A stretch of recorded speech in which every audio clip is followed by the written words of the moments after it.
Frères et sœurs, amis dans le Seigneur, c'est la joie que nous avons au cœur lorsque le moment de prière est venu, car rien n'est plus sacré que lorsque nous parlons à notre Créateur. Aujourd'hui, c'est le dimanche 3 mai 2020 et je vous invite à méditer avec moi autour de ce thème de l'impossible à possible alors que nous sommes au jour 38. Nous trouvons la méditation pour aujourd'hui dans le texte inséré dans Marc 10, verset 27. Et il est dit, Jésus les regarda et dit, aux hommes cela est impossible et non à Dieu, car tout est possible à Dieu.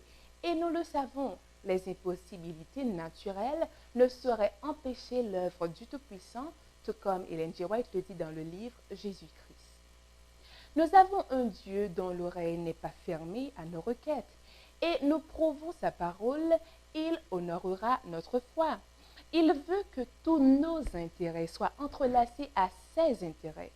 Et alors, il pourra nous bénir abondamment et en toute sécurité. Car lorsque nous recevons ces bénédictions, nous ne devons pas garder cette gloire pour nous-mêmes, mais cette gloire, c'est la gloire de Dieu, car on dit toujours à Dieu soit la gloire. Aujourd'hui, je vous invite donc à méditer, frères et sœurs. Je vous invite à méditer sur cette parole profonde qui est ainsi dit. Si des fois nous doutons, c'est parce que nous ne savons pas l'ampleur et l'immensité du pouvoir de Dieu dans notre vie. Souvent, notre foi en Dieu est petite parce que nous ne connaissons pas vraiment l'ampleur de notre Dieu. Nous pensons que nos problèmes sont si importants que Dieu ne saurait les résoudre. Nous oublions que nous servons le Dieu qui a ouvert les cieux. Par sa grande puissance, il peut tout faire pour nous qui sommes ses enfants. Aujourd'hui, prenez le temps de réfléchir à la grandeur de Dieu. Notez ses caractéristiques et ses attributs. Et pendant que vous effectuez cette activité simple, demandez à Dieu de vous augmenter l'entendement et la compréhension de qui Dieu est vraiment. Aujourd'hui, frères et sœurs, nous louons le Seigneur parce que Dieu accorde à de nombreux chrétiens de pouvoir exprimer la foi.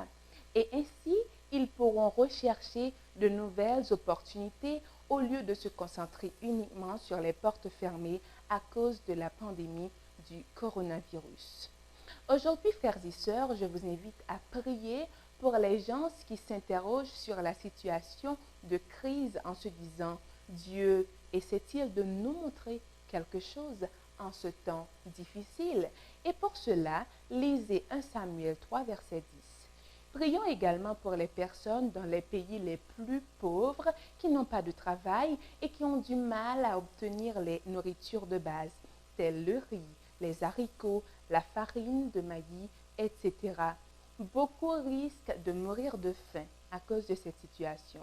Nous allons également prier pour les gens du monde entier, de manière à ce que Dieu les donne assez pour pouvoir partager, de manière à ce que Dieu les aide et ainsi, ils pourront toujours continuer à prier en ce moment de crise.